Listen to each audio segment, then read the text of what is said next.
Sí, sí, sí, ya estamos aquí. Bien, bien, bien, os sacaréis un 10. Bueno, pues vamos a empezar un tema nuevo. Este tema va a ser bien cortito porque va a ser representación de funciones, cómo se representa una parábola, cómo se representan otro tipo de funciones. Bueno, pues dicho todo esto, empezamos. Bueno, pues ya hemos visto la segunda sección de estas funciones, que era la composición de funciones y lo que viene a ser la función inversa, ¿vale? ¿Qué propiedades cumplía en cuanto a la composición una función y su inversa, que la llamábamos g normalmente, ¿vale? Bueno, ahora vamos a ver la representación de algunas funciones, no de todas, pero sí de algunas. Las más importantes en este nivel son las funciones exponenciales, de base E o de cualquier otra base. Segundo, funciones logarítmicas.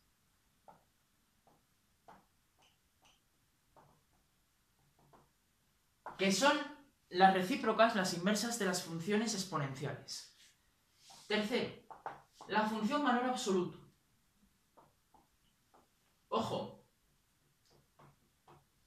si tenemos una función definida de R en R, una cosa es esta función y otra cosa es esta función. Porque esta función va de R en 0 infinito. Pero es que esta va también de R en 0 infinito. Claro. Esta va a tener un aspecto tal que así, es la V, con el pico en el 0.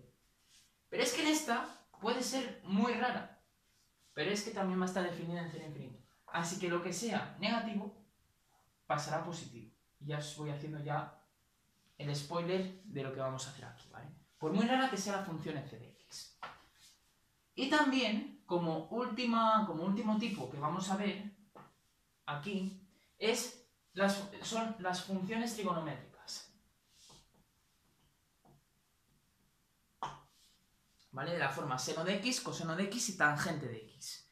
Cuando veamos la tangente de x vamos a hacer una introducción a las asíntotas.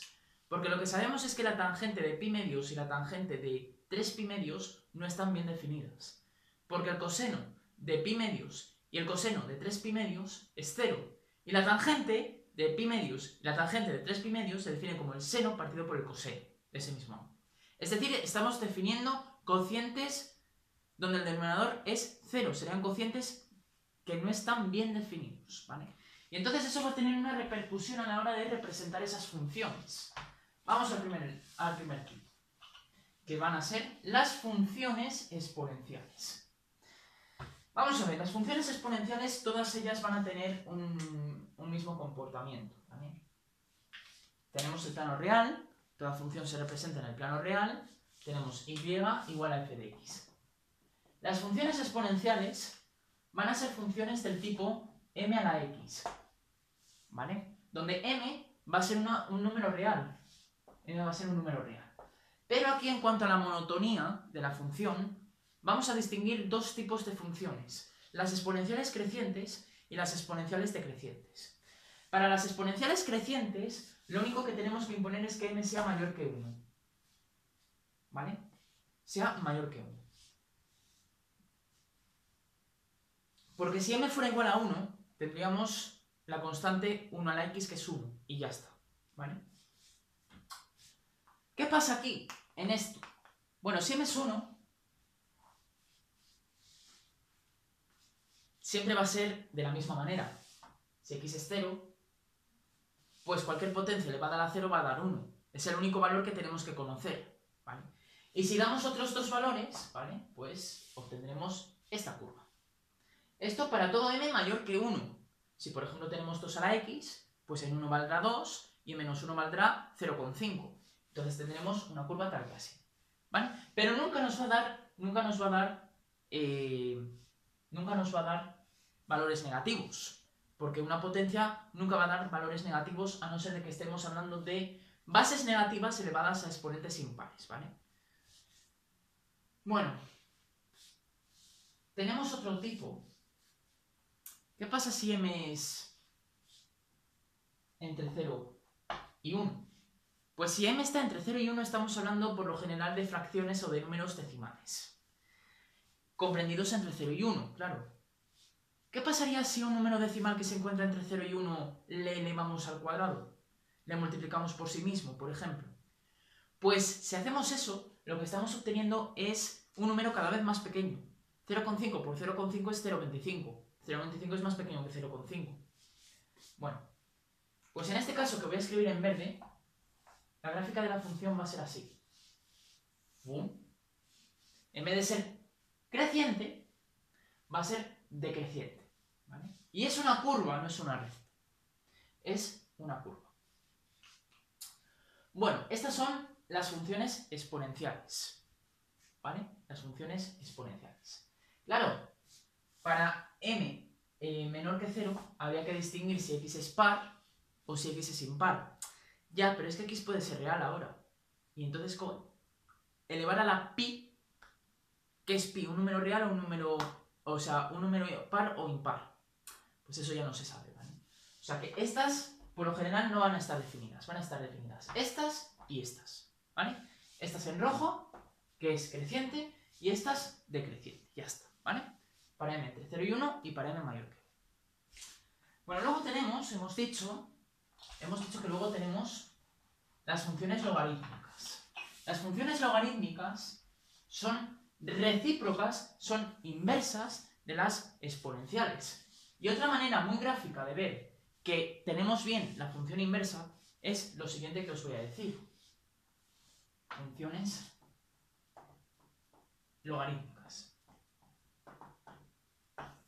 ¿Qué se va a ocurrir? ¿Qué va a pasar? Bueno, las funciones logarítmicas será algo de la forma y igual a logaritmo en base x de c, de un número,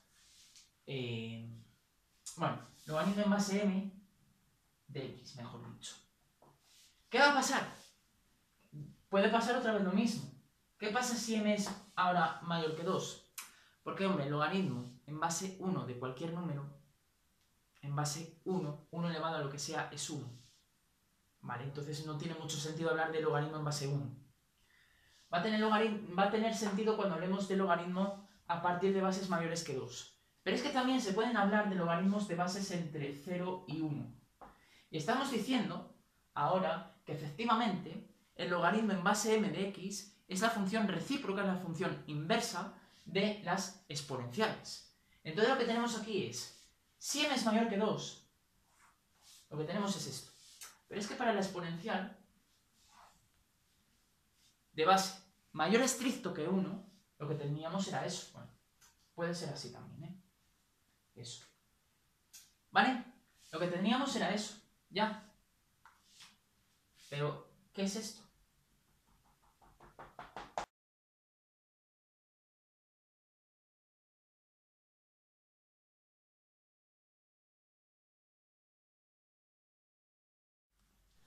Pues esto no es ni más ni menos que la bisectriz entre el primer y el tercer cuadrantes. Entonces tenemos dos opciones. Una, este punto de corte está en la bisectriz del primer y del tercer cuadrante, junto con este punto de corte, claro. O bien,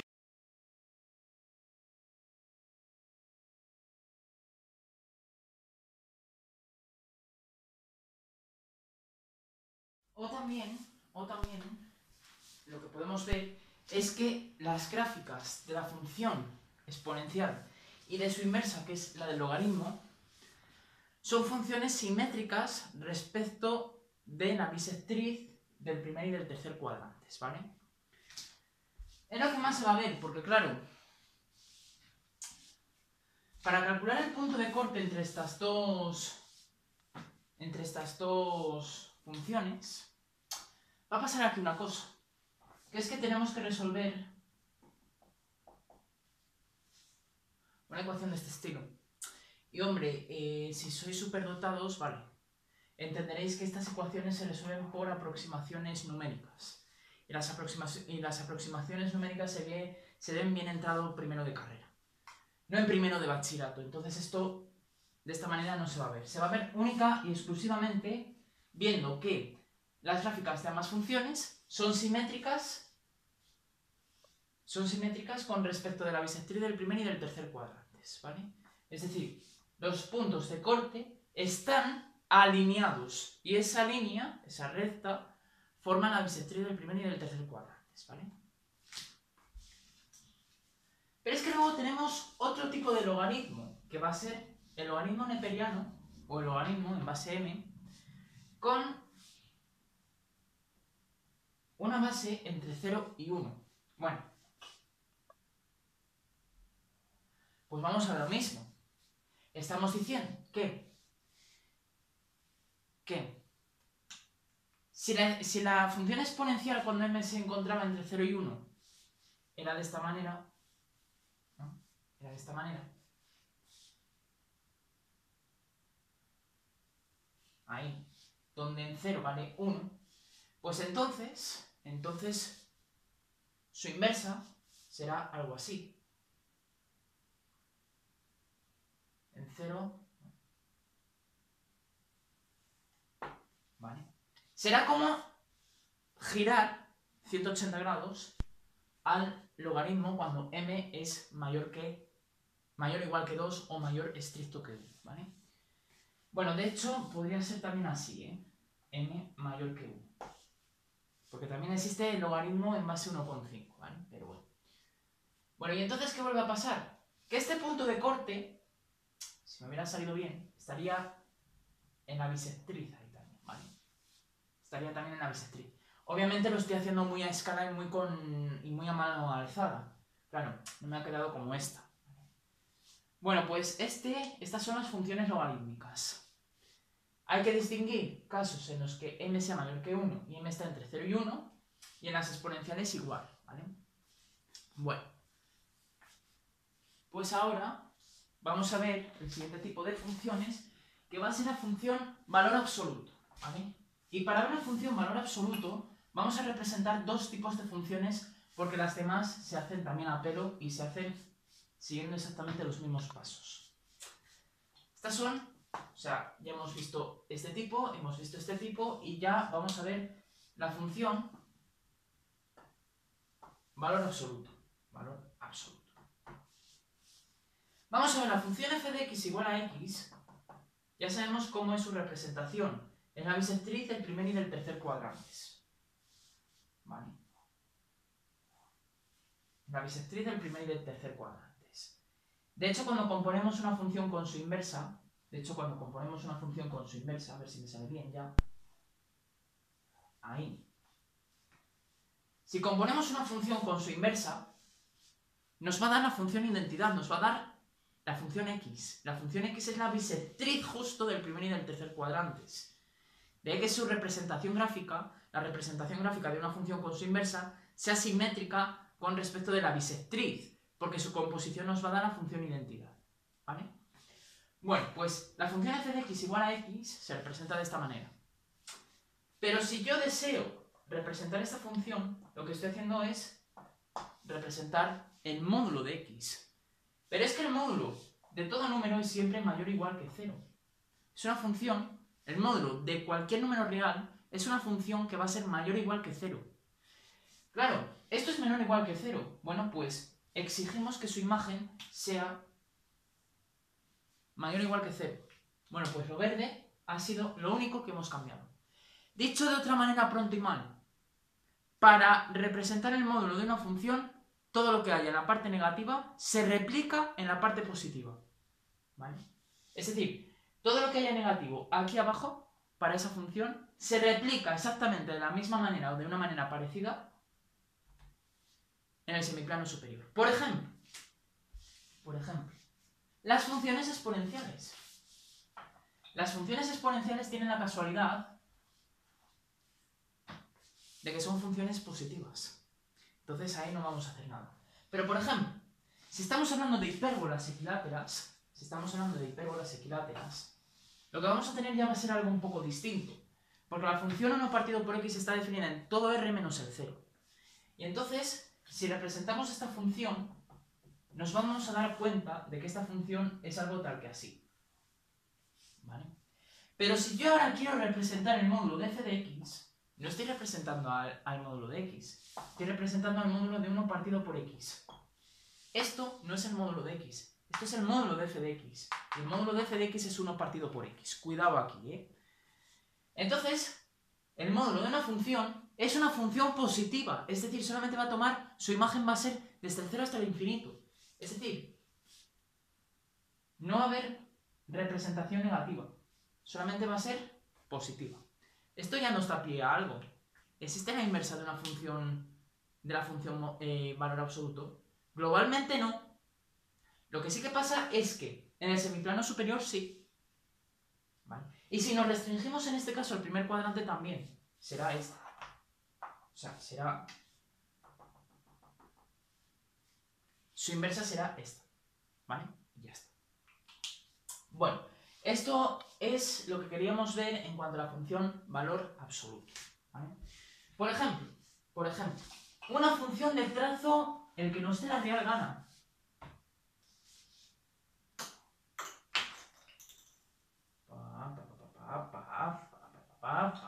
Ahora, ese trazo es muy bonito, ¿no?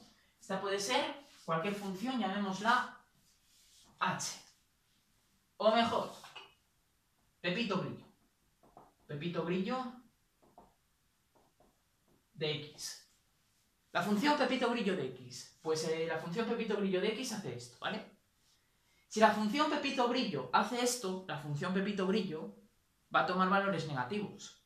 Entonces, si queremos calcular la función valor absoluto de Pepito Grillo, y esta función la llamamos Pepe Grillo, ¿vale? O la llamamos g de x, para ser más serios, ¿vale? Pues lo que nos vamos a dar cuenta es que todo lo que tengamos negativo se va a replicar a lo positivo, es decir, esta parte, ¿vale? Todo lo que pongo en verde será lo que estoy cambiando. Esta parte, bueno, el trazo no sé si me va a quedar igual, ¿vale? Me va a quedar muy parecido. A vosotros también os puede quedar o igual o muy parecido. A ver. Ahí, más o menos. Y ya está, ¿vale? Y todo lo demás, esto se borra, esto se borra, y esto se borra. Porque esto ya no estaría en la imagen de el módulo de Pepito Grillo de x o en la imagen de g de x.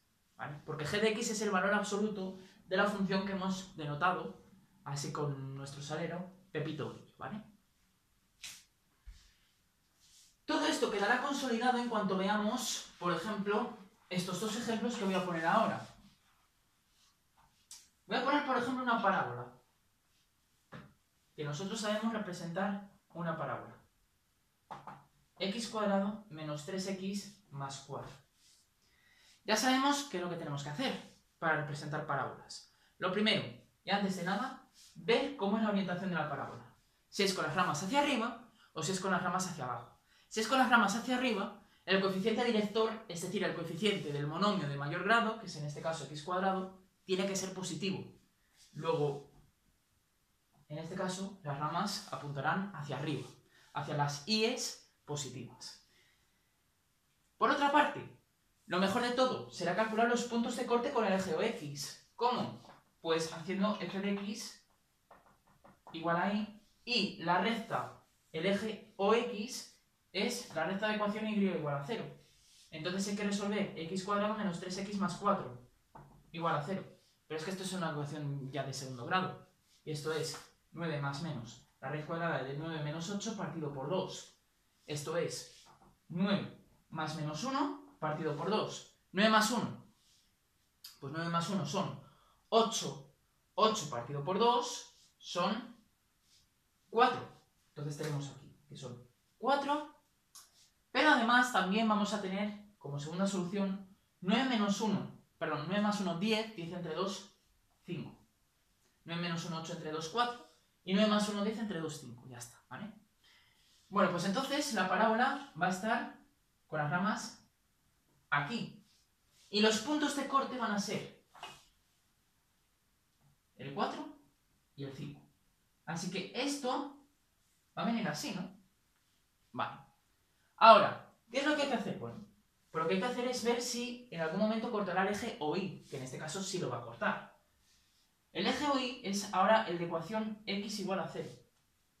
Eso no es una función, porque a un valor de x, que es el 0, le corresponden infinitos de y. Y eso no puede ser una función. Pero eso será una recta también, aunque sea en posición vertical. ¿Vale? Entonces lo que queremos calcular es f de 0, pero f de 0 es 4. Entonces lo que tenemos aquí es 1, 2, 3 y 4. Pues cortará por aquí y luego, pues obviamente, como una parábola es simétrica con respecto al eje OI, pues entonces lo que ocurra aquí ocurrirá ahí. ¿Vale? Entonces ya hemos representado la parábola. Esto no es nada nuevo. Esto no es nada nuevo. Esto era justamente lo que habíamos visto ya en el tema anterior. Si queremos dar ahí un punto a partir del 5 lo podemos dar, ¿vale? Una pequeñita tabla de valores, pero una pequeñita, a lo mejor un valor solo, ¿vale? Porque ya quedará completamente dibujado. Y si queremos calcular este punto, pues bien también, ¿vale? Bueno, pues entonces ahora, ¿qué es lo que tenemos aquí? Lo que tenemos aquí ahora va a ser lo siguiente. Si esta es la parábola, yo ahora quiero representar el módulo de f de x, que es el módulo de x cuadrado menos 3x más 4. Pero el módulo de toda función es una función positiva. Pero es que esto no es una función positiva. Es una función positiva entre menos infinito y 4. Claro, toma solamente valores positivos.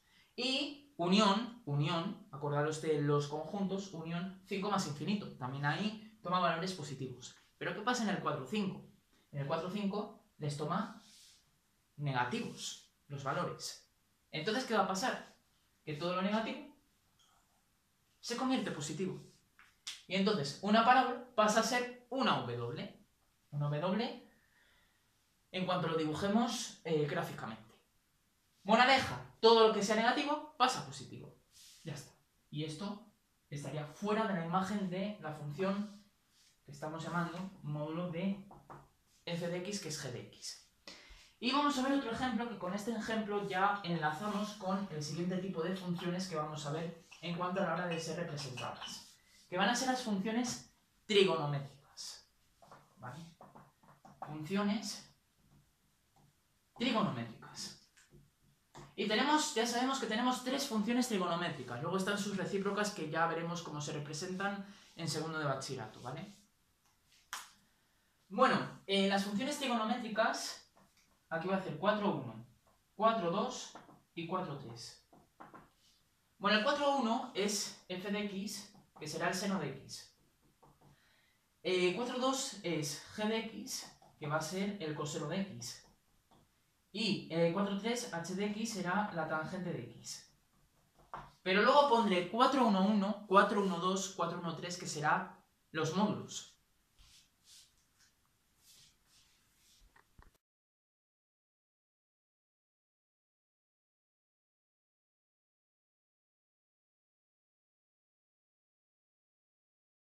¿Vale? Luego pondré 4,1,1, que será el módulo del seno, el módulo del coseno y el módulo de la tangente. Bueno, ¿cómo se van a representar estas funciones? Lo primero de todo que hay que comprobar es si esta es una función, si son funciones periódicas.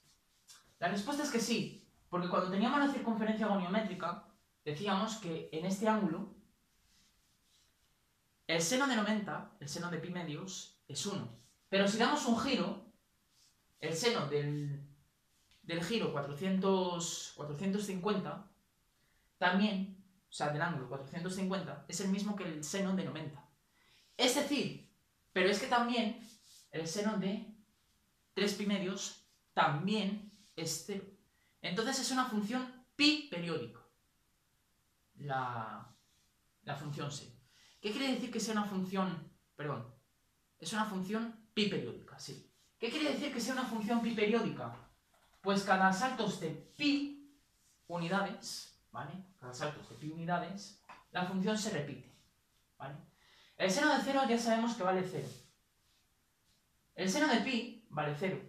El seno de 2pi vale 0. Pero el seno de pi medios, he dicho antes que vale 0, vale 1, perdonadme. Aquí.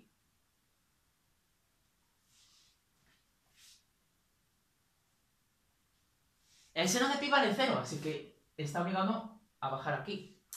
Ya, pero el seno de 3 pi medios vale menos 1 ahora. Entonces lo que tenemos aquí es esto. Y el seno de 2pi, pues vuelve a valer 0. ¿Vale? Entonces, la gráfica de esta función es así, de bonita. ¿Vale? Es una gráfica, es una función que a cada pi saltos se va repitiendo. La imagen de pi es la misma que la imagen de 2pi, que es 0. Y la imagen de 0 es la misma que la de pi y la de 2pi. Y para valores negativos también. Lo único que estamos haciendo es recorrer la circunferencia goniométrica en sentido horario, si tomamos ángulos negativos. El seno de 0 es el mismo que el seno de menos pi, que el seno de menos pi es el seno de pi. El seno de menos pi medios es igual al seno de 3 pi medios, que es menos 1, etcétera, etcétera, etcétera. De ahí que se vaya a replicar. Pero si yo ahora quiero representar el módulo del seno de x, todo lo que haya negativo pasa a ser positivo. Entonces, lo que tenemos es esto y esto, ¿vale? Y, bueno, vamos a ver. Para que quede todo igual, lo tenemos que tener aquí, ¿vale? Y entonces, el módulo del seno no va a ser otra cosa que esto. En rojo, la gráfica del seno de x, y en verde, la gráfica del módulo del seno de x, que es lo que vamos a llamar nuestra función g de x. El coseno tiene una gráfica muy parecida a la del seno, pero en 0 está un poco desfasado. Desfasado en el sentido de que el coseno de 0 es 1, y entonces será algo de este estilo. Y por aquí, pues también se repite, ¿vale? Este será el coseno de x. Claro, el coseno de 0 es 1. El coseno de pi medios es 0, lo sabemos. Luego tenemos el coseno de pi es menos 1. Y luego tenemos el coseno de 3 pi medios también es 0.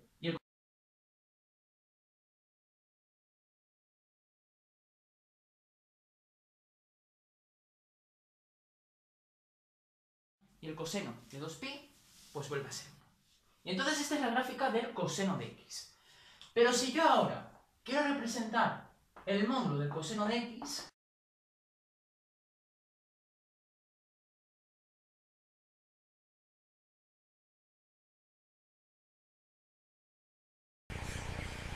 bueno, pues ya hemos terminado el vídeo explicatorio del tema 5, representación de funciones. Ha sido bien cortito, como habéis podido ver, y nos vemos pronto en el próximo vídeo de CDM Clases de Mates, donde empezaremos el último tema de esta tanda, que es el tema 6, que van a ser los límites de funciones.